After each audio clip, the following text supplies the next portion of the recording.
السلام عليكم ورحمة الله وبركاته. بسم الله الرحمن الرحيم. الحمد لله رب العالمين، والصلاة والسلام على أشرف الأنبياء والمرسلين نبينا محمد وعلى آله وصحبه أجمعين. أما بعد، ده قرآن الكريم د تفسیر په دې مبارکه دوره کې موږ د سورة البقره 119 نمبر آیت ته رسېدلي وو. په دې اخرني آیت کې الله سبحانه وتعالی د رسول صلی الله علیه وسلم تذکیره وکړه، هغه ته تسلي ورکړه او د هغه کار بیان کو چې انا ارسلناک بالحق بشیرا ونذیرا. الله وایي ته موږ یره ورکون کې او زیر ورکون کې لګلې. ستا دا کار نه دی چې ته به د خلکو مطالبې پوره کې او چې مشرکان کم ستانه غواړي په تا دا نه ده لازم چې ته به هغه پوره کې، تا باندې لازم دی دعوت رسول. په دې بل آیت کې 100 آیت کې الله سبحانه وتعالی دی خبری ته اشاره کې او دا بیانې چې یهود و نصارا په هیڅ حال کې پیغمبر ته نه راضي کیږي. مخکې ګوره دا خبره بیان شوه چې د رسول صلی الله علیه وسلم کار هغه یرول دي او زیر ورکول دي. نو د هغه سره به د دې خبرې هم غم و چې یاره دا یهود دي راضي شوې او دوی ایمان راوړی، دا نصارا دي زموږ نه راضي شوې. الله ورته وایي ته خپل کار کوه، دوی ته نه راضي کیږي او صرف په یو شرط نه راضي کېږي چې ته د دوی د دین تابعداري وکړې، هله به در نه راضي شي، هسې نه راضي کېږي. نو الله سبحانه وتعالی په دې 100 آیت کې هم دغه خبرې ته اشاره کوي. اعوذ بالله من الشیطان الرجیم، بسم الله الرحمن الرحیم. ولن ترضى عنك اليهود ولا النصارى، او هیچری برازی نشستان یهودیان و نصارا، حتى تتبع ملتهم، تردی پوری چی تروان شداوی پا دین پسی. یهود و نصارا صرف پا دیو حالتا نرازی کی گئے پیغمبر، معنی دا چې پرېږده د هغوی د رضا لټول او د الله رضا لټوه، دعوت ورکوه د الله د دین طرف ته او دین بیانوه. که په دې پسې ګرځي چې یهود نصارا راضي شي نو دوی ته نه راضي کېږي. او دې کې دا فایده چې کله دیم یهود و نصارا ولیدو او هغوی داسې ښکاره کوله چې موږ راضي یو بغیر د دې نه چې تاسو زموږ د دین تابعداري وکئ، نو په دې پوه شئ چې دا خبره دوی د زړه نه نه کوي، په دې کې به هم څه چلي، ځکه چې دا حقیقت هغه رب بیان کړی دی چې هغه په زړونو باندې عالم دی. هغوی په یو شرط راضي کېږي چې د هغوی د دین تابعداري دې وکړی شي، چې د دین تابعداري دې وله وکړه بیا دې مني او بیا در نه راضي کېږي هم. قل إن هدى الله هو الهدى، وای چې هدایت د الله هم دغه اصل هدایت دی. الله رب العزت خپل پیغمبر ته وایي چې ورته ووایه ان هدى الله الذي بعثني به هو الهدى. هدایت هغه هدایت دی په کوم سره چې الله زه رالیږلی یم، د دین علاوه په بل څه کې هدایت هغه نشته. او ځکه قتاده رحمه الله وایي چې دا الله رب العزت خپل پیغمبر صلی الله علیه وسلم ته او د هغه ملګرو ته یو طریقه وښوه چې په دې طریقې سره به بحث کې د ګمراه خلکو سره، او دا به ورته وایي چې ان هدى الله هو الهدى. هدایت صرف دغه یو لار کې دی، په بله لار کې هدایت نشته. ولئن اتبعت اهواءهم، او که چېرته ته روان شي د هغوی په خواهشاتو پسې، بعد الذي جاءك من العلم پس داغین چراغ تا علم ما لك من الله من ولي ولا نصير نبی استاد پار د الله د طرف نسوک بچ کون کے او نمددگار دیکی سخت تهدید دے وعید دے دی امت تا پار چی تابداری با نکوی د طریقې د یهودو د طریقې د نصاراو د مشرکانو غیر مسلمه چې څومره دي د هغوی په نقش قدم به نه ځئ الله پیغمبر ته ولئن اتبعته که چېرته ته روان شو نو پیغمبر صلی الله علیه وسلم خو د هغوی د خواهشاتو تابعداري نه کوي خو دا قسمه خبره اصل کې الله د امت ته یرولو دپاره کوي او دا خبره پکې راښکاره کوي چې کله د پیغمبر صلی الله علیه وسلم سره په دې خبره کې گنجایش نه کیږي نو د هغه نه علاوه د بل چا سره هم گنجایش نه کیږي ما لک من الله من ولی ولا نصیر نه به ستا څوک دوستي او نه به مددګاري چې تا بیا د الله نه خلاص کړي او د الله د سزا نه دې خلاص کړي او د الولی او النصیر په باره کې پرون خبره شوې وه قرآن انصاف والا کتاب دی اولی بنی ځکه چې دا خبرې د هغه رب دی چې هغه انصاف والا رب دی عدل کوي نو اوس الله دا خبره بیانوي چې بعض دوی کې هغه دي چې هغوی د حق تابعداري کوي یهود و نصاراو کې داسې خلک کوم شتي چې هغوی د حق تابعداري کړې ده الذین آتیناهم الکتاب هغه کسان چې موږ ورکړی دی هغوی ته کتاب یتلونه حق تلاوته لولي هغه په لایق د لوستلو د هغې سره الذین آتیناهم الکتاب قتاده رحمه الله د یهود و نصارا دي مؤمنان د یهود و نصاراو کومو چې پکې ایمان راوړی دی او بعضو دا ویلي دي چې مراد تی د رسول صلی الله علیه وسلم ملګري دي چې الله هغوی ته کتاب ورکړی او هغوی لوستلی و په لایق د لوستلو د هغې سره خو مشهور دلته قول دغه دی چې دینه مراد هغه یهود و نصارا دي چې الله رب العزت هغوی ته کتاب ورکړی او هغوی تابعداري کړې وه یتلونه حق تلاوته یو روایت کې داسې راځي چې یتبعونه حق اتباع معنی دا ده تابعداري کوي د دې قرآن داسې تابعداري لکه څنګه چې لایق ده چې هغه شان تابعداري دې د قرآن وکړی شي او دلته دا خبره یاده کې عبدالله ابن عباس وی د قرآن یا د تورات د انجیل زبور که ته مراد یهود و نصارا والی د دې صحیح تلاوت کول څنګه چې د هغې حق ته معنی دا ده چې حلال حلال وګڼي حرام حرام وګڼي او حدود چې کم الله یې ښودي دي په هغې کې بیان کړي دي پولې د هغې نه وانه وړي په هغې باندې مضبوط ایمان وساتي نو دغه شان دا ورسره هم که چې د هغې تلاوت کول د هغې په تفسیر په ترجمه ځان پوه کول په هغې عمل کول صرف تلاوت الله زموږ نه غواړي صرف تلاوت چې هغه مجردی د عمل نه او د تدبر او د سوچ او د فکر نه قرآن د دې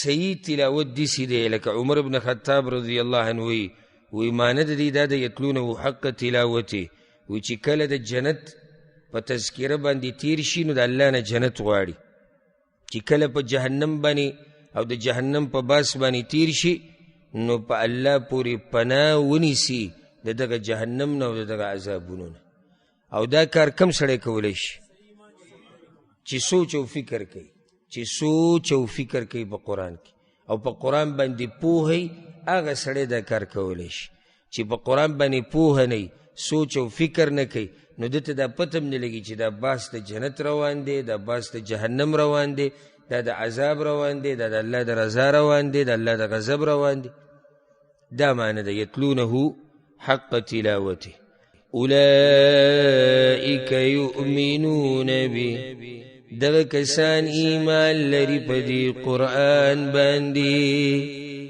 معنی دا شو کته یهود و نصارا مراد والی چې یهود و نصارا کومو چې د خپل کتاب صحیح تابعداري کړې ده هغوی په دې قرآن ایمان لري. صحیح تابعداري کړې ده نو ځکه خو ایمان لري، ځکه چې تورات کې، انجیل کې، باقی کتابونو کې د دې قرآن د دې نبی تذکره ده. نو ثمره د هغې دا راوته چې دوی ایمان راوړو په قرآن باندې او پر رسول صلی الله علیه وسلم باندې. که مؤمنان تی والی نو اولئک یؤمنون به، دغه کسان ایمان لري په دې باندې صحیح ایمان لري، ځکه خو تابعداري مضبوطه تابعداري کوي. ومن یکفر به، او چا چې کفر وکړو په دې پس په قرآن، یعنی مخکې خو د دغه خلکو باسو چا چې ایمان راوړی، که چا چې نه دی راوړی فَأُولَئِكَ هُمُ الْخَاسِرُونَ، نو دغه کسان خاص هغوی تاوانیان دي. د خاسرون او د تاوان تذکره مخکې شوی. اوس الله رب العزت بیا هغه شان خطاب کوي دوی ته یو پیر لکه څنګه چې مخکې دوو ځایونو کې کړی دی، اگر که هغلته یو کې لږ فرق شته خو یو بالکل دقه شان دی.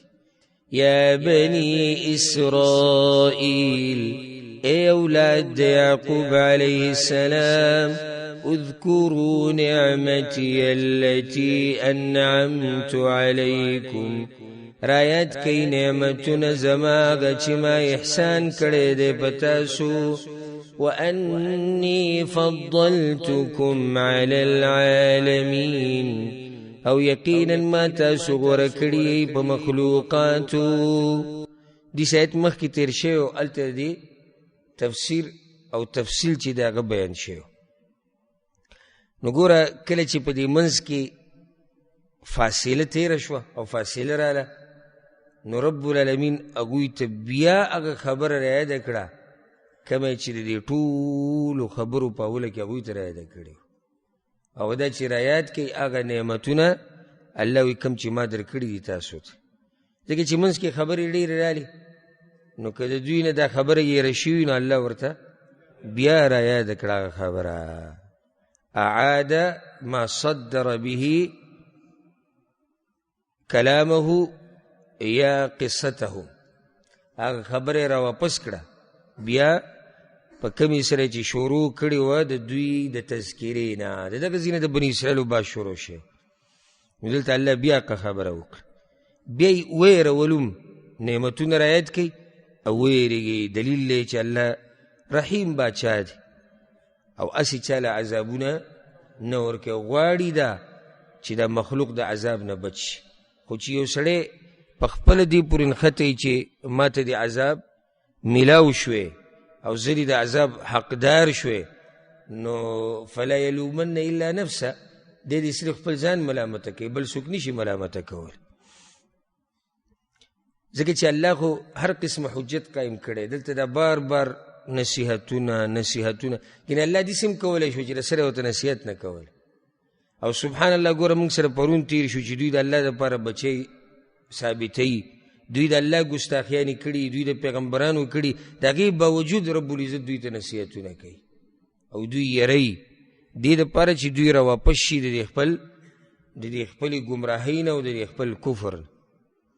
واتقوا یوما، او ویرېږئ د هغه ورځې نه، لا تجزي نفس عن نفس شیئا، چې په کار به را نشي یو نفس د بل نفس نه هېڅ شی، یعنې هېڅ فایده ورنشي ورکولی، په هېڅ باب کې په کار نشي راتلی. ولا يقبل منها عدل، او نه به قبلېدی شي د هغه نه فدیه، ولا تنفعها شفاعه، او فایده به نه ورکوي هغه ته سفارش، ولا هم ینصرون، او نه به د هغوی سره مرسته کېږي. دې سایت هم مخکې تېر شوی که نه تېر شوی، هلته وضاحت شوی. ځکه بار بار ویم چې په اوله کې پوهه نه شوې وروسته نشي پوهېدی ځکه چې ډېرې خبرې هغه تېرې شي بیا د هغې باس نه راځي او روجه کې به تاسو وینئ بیا خو بالکل بعض داسې ایتونه چې هغې باندې صرف ترجمه یي د هغې ځکه چې هغه مخکې د هغې ډېر وضاحتونه تېر شي نو ځکه لازمي که څوک دا شوق لري چې ما د الله کلام ټول زده کړی چې دی په ټولو درسونو کې ناسي او یوازې دا شرف او عزت چې ته د الله کلام د ابتدا نه انتها پورې ټول واورې دا ځان له یو شرف او عزت دی چې بیا به پوهه شي دا بل شرف او عزت دی او بیا خوشحالي د دې دوه خوشحالیانې داسې چې هغه مخامخ دي سړي ته اګر که خوشحالیانې ډېرې یو خوشحالي چې کله دا دوره ختمي او په آخري ورځ او اختتامي دعا او هغه یو ناشنا خوشحالي یو بله خوشحالي باذن الله هغه چې کله موږ الله ته مخامخ شو د قیامت په ورځ او بیا ټول نه ګټه خوشحالي چې کله د قرآن راشي ستا د سپارش دپاره او الله سره ستا په باره کې خبره کوي چې یا الله لکه حدیث کې چې راځي چې یا الله یعنی د شپرون کړی ده تهجد یې کړی تلاوت یې کړی او یا الله د دې کلام د تفسیر او د ترجمې دپاره په ګنټو ناسو بیا په روجه کې یعنی د روجې په خوله ناسو او دا سپارشونه الله ته کوي او الله دغه سپارش قبول کړي دغه لویه خوشحالي ده بیا اوس د دې نه بعد الله سبحانه وتعالی د ابراهیم علیه السلام باز شروع کوي او د اوږد باز دی مناسبت ولې نو یوه ده او ربط مناسبت هغه دا دی چې د ابراهیم علیه السلام اولاد په دوه قسمه دي یو د ابراهیم علیه السلام هغه اولاد دی چې هغه د اسحاق علیه السلام نه پیدا دی او هغه د بني اسرائیل دی یعقوب علیه السلام او بیا پسې د یعقوب علیه السلام 12 زامنو د هغوی نه 12 قبیلې او خاندانونه جوړ شو او یو د ابراهیم علیه السلام زوی اسماعیل پاکي بیا د عربو نو د پلار دی د ټولو او پیغمبران عزت د ابراهیم علیه السلام ته ګورئ د ابراهیم علیه السلام نه بعد پیغمبران ټول دغه په بچو کې دي نو یو قسم اولاد ذکر شو چې هغه څوک دي بني اسرائیل اوس دا بل قسم ته راځي دغه شان پرون ما تاسو ته وویل چې د نسخ دا مسله الله ولې بیانوي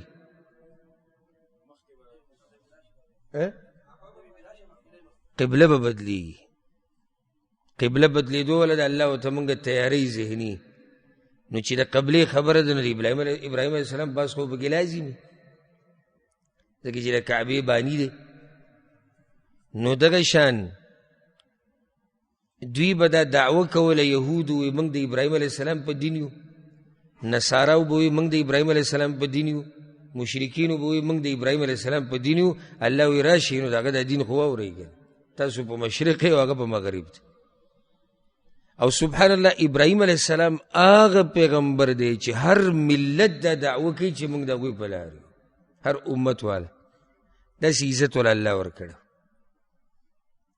ها دغه جدا خبره ده چې لازم نه ده چې هر سړی په خپله دعوه کې رښتینی بله ده الله رب العزت بني اسرائیلو ته دا وایي چې تاسو وایئ چې موږ د ابراهیم علیه السلام په لار روان یو نو تاسو خو د دې پیغمبر نه منکر یئ او د دې پیغمبر دپاره دعا ابراهیم علیه السلام کړې نو تاسو څنګه د ابراهیم علیه السلام په لار روان بله خبره یهودو بخصوصا دا دعوه کوله چې موږ په دین کې مشران یو مشرتیا الله موږ له راکړې ده رب العزت دلته دا خبره بیانوي چې امامت په دین کې دا داسې معمولي خبره نه ده دا خو په ډېرو سختو امتحانونو کې پاتې شي سړی د هغې نه بعد ورته په دین کې مشرتیا میلاویږي نو تاسو ته مشرتیا د کوم ځای نه راله په دین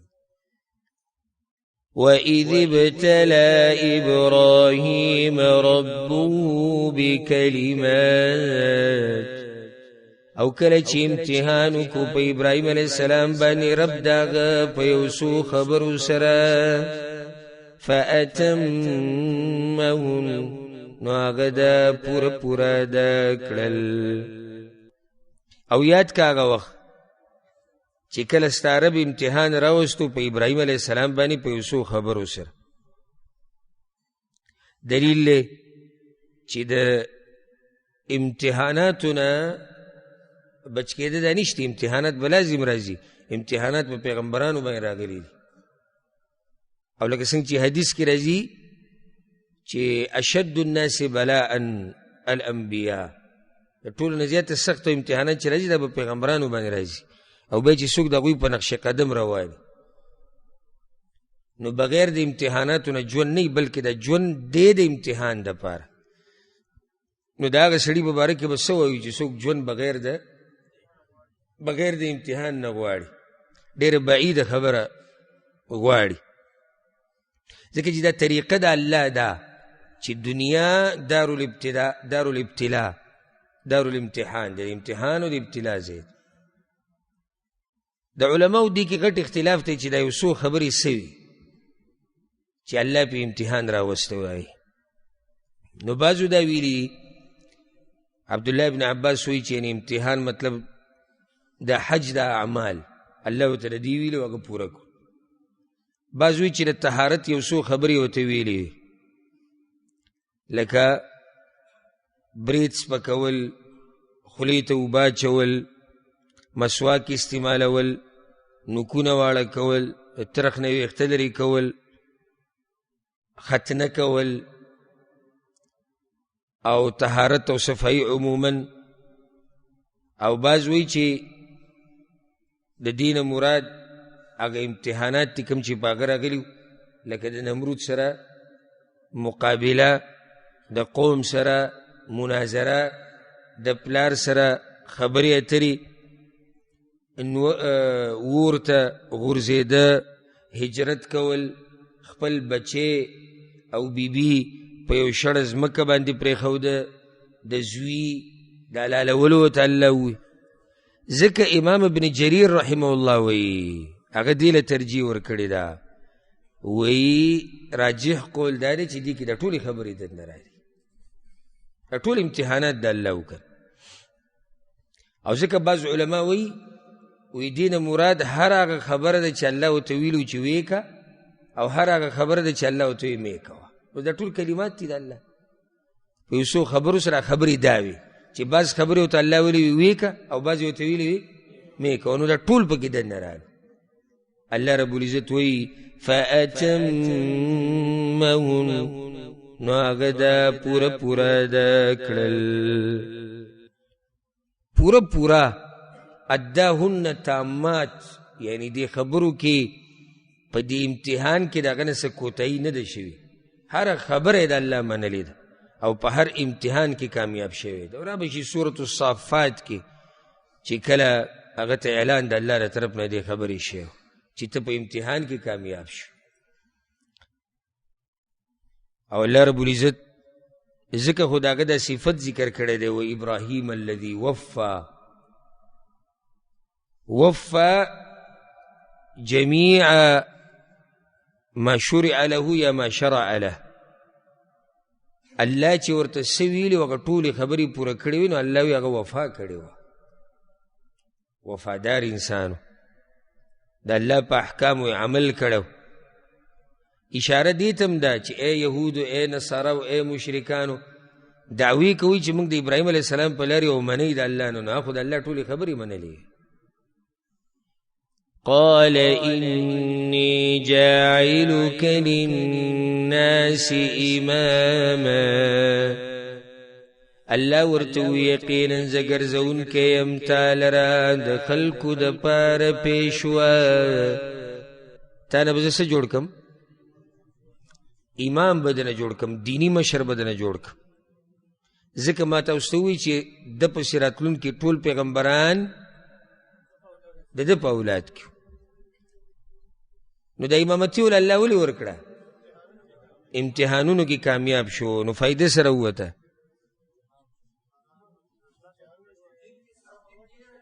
نو چې دین کې سختي تیری کې او په امتحانونو باندې تیر شي، نو الله بدله مشرتیا درکړي. دا فائده راووت. او سړی وچ په وچ لاس اوچت کي چې یا الله وجعلني للمتقین اماما، او ما د متقیانو دپاره امام وګرځوه. وچ په وچه په دین کې مشرتیا دا داسې په حال اسانه نه میلاویږي چې یو سړی به راشي او په دین کې به مشر شي. دی په ابتلاعاتو، دی په سختو پای کې تېر شوی، د الله اطاعت یې کړی، د الله خبره یې منلي، د هغې نه بعد دته په دین کې څه میلاو شي؟ مشرتیا. قال ومن ذریتی، هغه ووی او زما د بچو نه هم. قال ومن ذریتی، نو کله چې الله ابراهیم علیه السلام امام وګرځو نو د الله نه سوال وکړو چې زما د بچو نه هم امامان جوړ کړه. ومن ذریتی یو ترجمه دا شو، او زما د بچو نه هم، یعنی طلب کوي یا د سوال کوي ومن ذریتی چې یا الله زما په بچو کې به هم امامانی. قال لا ينال عهد الظالمین، الله ورته وی نه رسیږي وعده زما ظالمانو ته. وعده د څه؟ د امامت ته ورکولو. بارک الله فیک. دا لوز د امامت ته ورکولو الله وی د ظالمانو ته نه رسي. نه امام مجاهد رحمه الله تفسیر کوي وی الله ورته وی چې ستا په بچو کې به بعض ظالمانی، او ظالمانو ته زه په دین کې مشرتیا هغه نه ورکوم. ها چې څوک پکې نیک عمله و هغه ته به دغه لوز شاملي، خو چې ظالمي نو هغه ته دا لوز هغه ته نه دی شامل. سعید ابن جبیر رحمه الله وی لا ینال عهد الظالمین، الظالمین وی مشرکان.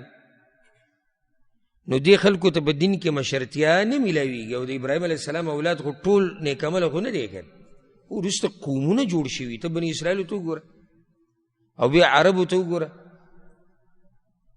نو ټول نیک عمله موحدین خو نه دي. نو الله ورته په هغه ټیم کې وي چې نه، ظالمانو له ګوره زه په دین کې مشرتیا نه ورکوم. حدیث نه دا فایده راووته چې پلار همیشه کوشش کوي د بچی د خیرخواهی او دا چې الله دله په دین کې ترقی ورکړي.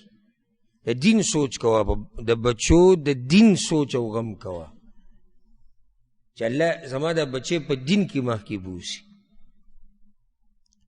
وَإِذْ جَعَلْنَا الْبَيْتَ مَثَابَةً لِلنَّاسِ وَأَمْنًا، او کله چې موږ وګرځو کور د الله زید جمع کېدو د پاره د خلکو، و امنا او زید امن. واضح دی ربط و مناسبت چې د ابراهیم علیه السلام یو فضیلت بیان شو چې الله یا دو فضیلتونه چې په امتحانونو کې کامیاب شو، ورپسې الله ول په دین کې مشرتیا ورکړه. نو بل فضیلت به هم دغه اوس بیانوي چې د الله دا کور چې دی دی جوړ کړی دی. نو ځکه د الله د کور باسران. وَإِذْ جَعَلْنَا الْبَيْتَ مَثَابَةً لِلنَّاسِ، او کله چې موږ وګرځو بیت الله زید جمع کېدو د پاره د خلکو. مثابة للناس، عبدالله بن عباس وی د دې معنی دا ده چې دې ته خلک زی راځي، دا حرم چرته خالی کېږي نه. مثابة للناس یو معنی دا ده، یعنی د خلکو د تګ را تګ ځای دی. ته اوسېدلی چې حرم خالی شي په مخه، او دې ته دا خلک رامات دي. نو یو معنی ده د مثابة للناس، یو معنی ده د کومه چې موږ وکړه چې زید جمع کېدو. ابراهیم علیه السلام یو دا دعا غوښتې و فجعل افئدة من الناس تهوي الیهم، د خلکو د زړونه دې طرف تک. نو د دې مؤمنانو د زړونه الله رب العزت دې طرف ته کړي دي. او هغه ځای دی چې سړی په زیارتونو باندې نه مړېږي. که ته څو پیرې حرم ته ورشي سړی وي چې زه بیا لاړ، او څو پیرې ورشي او سړی وي چې زه بیا لاړ. دا معنی دی وایي جعلنا البیت مثابة للناس. او رد دی په مشرکانو باندې چې تاسو خو خلک منع کوئ. الله خو دا ځای جوړ کړی د دې دپاره دی چې خلک ورته ځي راځي او خلک پکې راجمع کېږي او تاسو خلک ترې منع کوئ. و امنا او ځای د امن دا به هم راشي، دا دعا ابراهیم علیه السلام غوښتلې وه خو الله د مخکې نه دا ځای د امن ګرځولی او ځکه عبدالرحمن بن زید بن اسلم وی یو سړی به په حرم کې د خپل پلار د قاتل سره یا د رور د قاتل سره میلاو شو خو څه به یې ورته نه وي، حالانکه یا به د پلار قاتلو او یا به د رور قاتلو خو الله به ورته څه نه وي. دا ځای الله د امن ګرځولی دی. او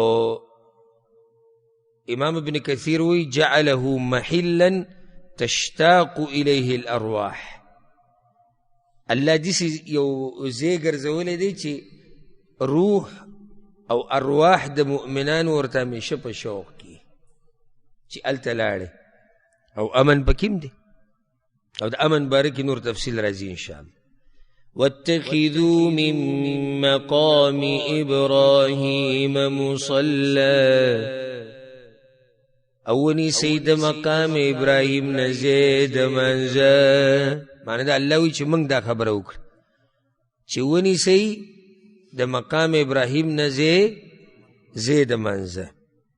دې کې د مفسرینو اختلاف دی چې دا مقام ابراهیم څه ته وایي. نو یو قول دا دی عبدالله ابن عباس نه نقل دی چې دا ټول حرم مقام ابراهیم دی ځکه چې ابراهیم علیه السلام عرضې کې ولاړ دی، د ودرېدو ځای دی هغه کې. بعض ویلي د حج دا مقامات چې دي ځکه چې ابراهیم علیه السلام ټولو ځایونو ته تللی، دا هم د عبدالله ابن عباس نه نقل، عرفات او مینا مزدلفه او دا حرم شو صفا مروه. معنی دا چې دغه ځایونو کې منځونه کوئ، عبادتونه کوئ، دعاګانې غواړئ او دا یعنی ښایسته خبره ده ځکه چې مقام ابراهیم چې ته وې ټول ځایونه نو په دې کې هغه ګټه هم راله، په کومه ګټه باندې چې هغه ولاړ. او یو قول دا دی چې نه مقام ابراهیم هغه ګټې ته ویلی کېږي چې په هغې باندې ابراهیم علیه السلام به ولاړو او د کعبې د آبادي کوله او د هغې تفصیل هم انشاءالله را روان دی چې په څه طریقې سره دوی دا کار کو.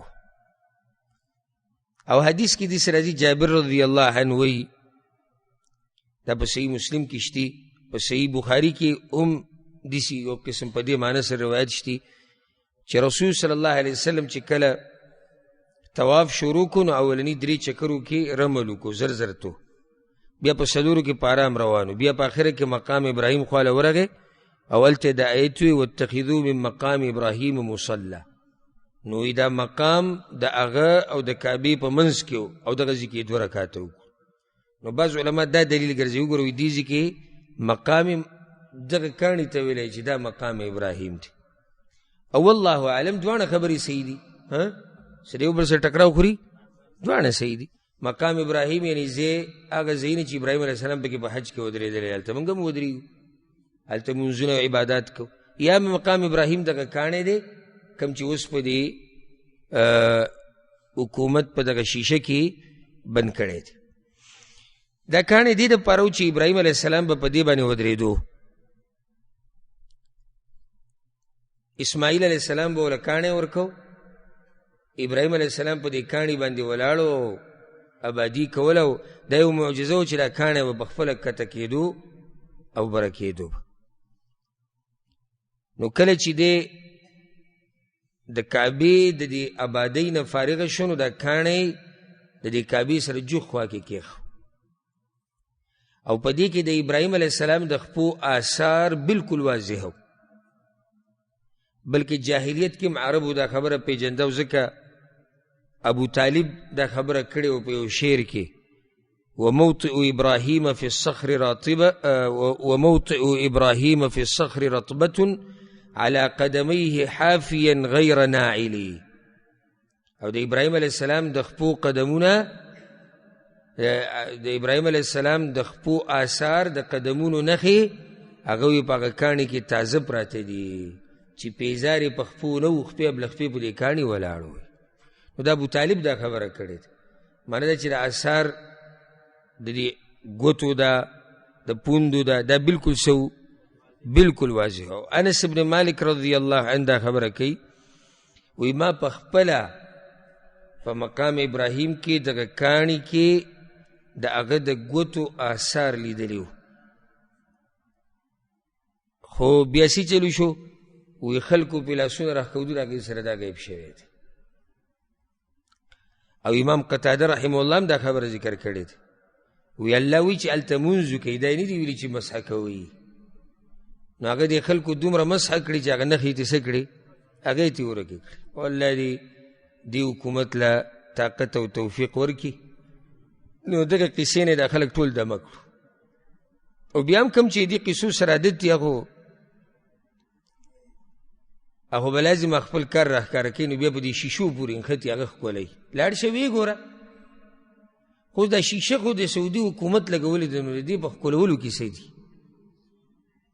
خو چې پوه یې کې چې دا وابي راوتی دی. موږ دې قصو باندې ډېر مین یو، دا قبرونه ښکلول، شیشې ښکلول، دروازې ښکلول. خو که د قرآن او د حدیث ته تابعداري ورته ووایو نو دې ته ډډې نه لګي. اوس تاسو چې دغه ته ورشئ جبل احد ته مدینه کې، او دې ته مخامخ جبل الرما دی، هغه غر چې رسول الله وسلم په هغه کسان کېنولي چې تاسو به زمونږ خیال ساتئ چې د شانه به موږ څوک رانشي. هغوی بیا راکوشي وو سوی د لسو کسانو نه. نو دغه غر ډېر وړوکی دی. الیمنټ کو د سړی کوي، سړی دا څنګه؟ نو دا داسې نه و، دا ښه کافي غټ غر و.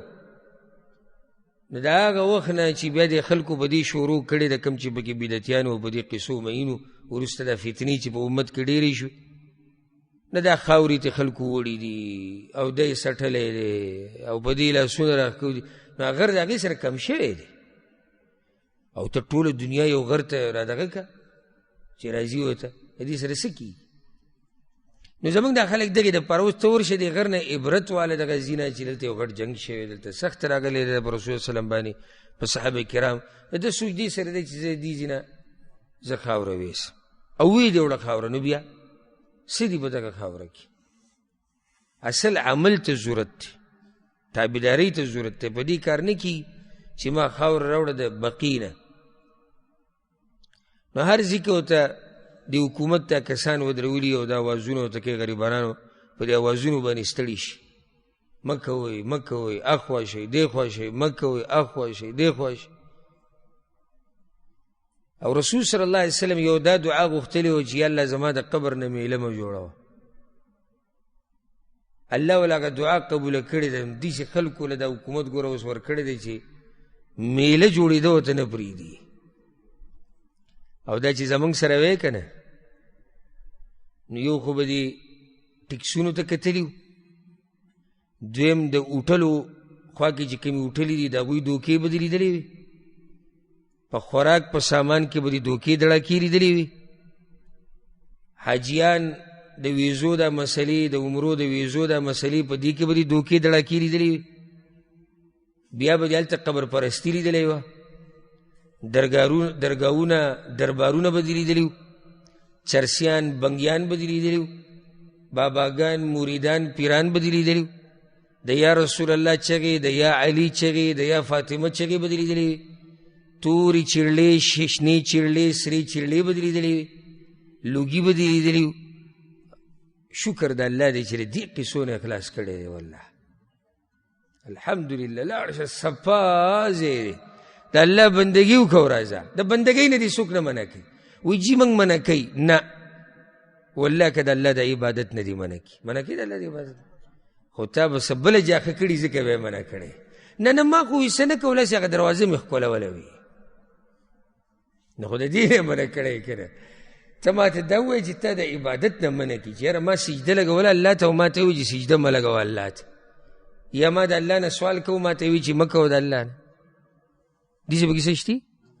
بلکې تا ته وایي راشه ویې که د هغې دپاره درته ترتیب جوړوي، د هغې دپاره درته فوج ودرولی دی پوره، پولسانې ودرولي دي چې ته په ارام عبادت وکړې، خپله عمره وکړې په ښه طریقې سره. خو تا ته وایي راشه عبادت وکړه، خو د خزعبلاتو نه دې منع کوي، دغې ته دې نه پرېږدي دې قیسو ته. بعض پکې راشي د کعبې د غلاف نه به تار وباسي، کوشش به کوي چې دې نه به تار وباسي. دا په کال کې یو جوړېږي څومره قیمتي، دی راغلی دی دې نه تار وباسي. دا چې زمونږ په علاقو کې دا پاتې شوي، د دې کعبې نه دا کاڼي نه وي ویستی، دا ټول چې کعبې دله ختمه کړي. او اوس هم هلته په پاکستان کې به یو سیب راښکاره شي، وایي ما سره یو کپړه ده، دا کپړه ده څه ده؟ وایي دا د هغې کپړې نه پرې کړی شوي ده کومه چې د رسول الله وسلم په قبر پرته ده. د ځوان زوی دی، هلته د سره کپړه پرته ده، هلته حالانکه هغه قبر ته نو څوک پرېږدي، هغه بند پروت دی مکمل، ته نه څوک نشي ورتلی، هغې ته دیوالونه دي، او یار سره پاکستان کې کپړه پرته ده. او ویښته د رسول الله وسلم په افغانستان کې ویني، او خوله به یې په بیځې کې ویني. عجیبه خبره ده. او دا خلکو ته لېڼ کې ولاړي، یو غټه غوغا جوړې او شور جوړې او څه کوي، د رسول الله وسلم ویښته راغلی دی. څه تاریخ دی تا سره دی چې دا سند د سره شتي، سند بیان کړی دی ویښته چې دا په کوم سند تا ته را رسېدلی. سند مرد نشته، خو چې ځان مشهورې یو سدي یو قصه شروع که. یو پیر پنجاب کې یو قصه شروع شوې، پتې تاسو ته به یاد وي که نه.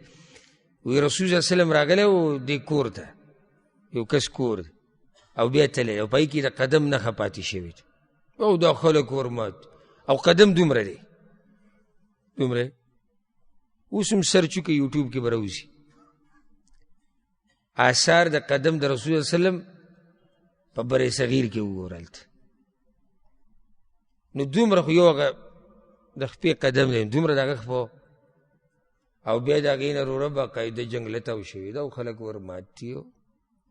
د ناشنا تجارت. نو الله دې زموږ په حال باندې رحم وکړي. خبره دا وه چې په دې کې د هغه د ګوتو آثار هغه وو.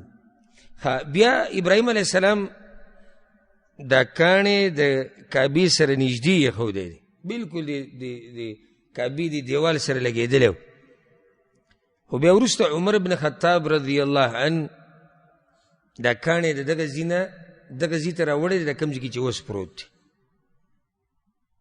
او عمر بن خطاب په هغه کسانو کې دی چې رسول الله وسلم موږ ته د هغه په تابعدارۍ ویلي دي، علیکم بسنتي وسنة الخلفاء الراشدین المهدیین. نو هغه دا کار د حکمت دپاره کړی و چې د دیوال سره ډېر نږدې دی، نو رش جوړېږي دغه ځای کې. نو د دغه ځای نه هغه کاڼې دغه ځای له راوړو د کوم ځای کې چې اوس پروت دی. وعهدنا إلى إبراهيم وإسماعيل، او من مضبوط حکم کو ابراهیم او اسماعیل علیہم السلام تا ان طهر بیتی چی پاک ساتی کور زمان. امام مجاہد، امام سعید ابن جبیر اگوی داوی طهر بیتی معنی زمان کور پاک کی د بوتانو نه او د شرک نه او د الله د نافرمانیانو نه رد دی. ګوره په مشرکانو باندې چې تاسو وایئ چې موږ د ابراهیم علیه السلام تابعدار یو، نو الله ابراهیم علیه السلام ته ویلي چې دا کور پاک که د څه نه؟ د بوتانو نه. او تاسو خو پکې بوتان ایښودي دي، د بوتانو بندګي کوئ، نو څنګه به تاسو دا دعوه کوئ؟ ابراهیم او اسماعیل علیه السلام ته الله دا کار حواله کړی، دلیل دی په دې باندې د جوماتونو خدمت کول دا شرف او عزت دی. ابراهیم او د اسماعیل علیهم السلام په شان اوچتو انسانانو ته الله دا کار حواله کړی. نو که ته چېرته د جومات څه خدمت کې، نو دا د الله مهرباني ده په تا باندې. للطائفین والعاکفین، د پاره د طواف کوونکو او اعتکاف کوونکو، والرکع السجود او رکوع کوونکو سجده کوونکو. پاکی کوي چې دا خلق پکې بندګیانې کوي د الله. الطائفین طواف کوونکي، نو طواف یې ځکه اول ذکر کړو ځکه چې هلته غټ عمل هغه طواف دی. والعاکفین هلته چې اعتکاف کوونکي دي، اوسیدونکي دي، مقیمین دي، دا ټول پکې راغلي.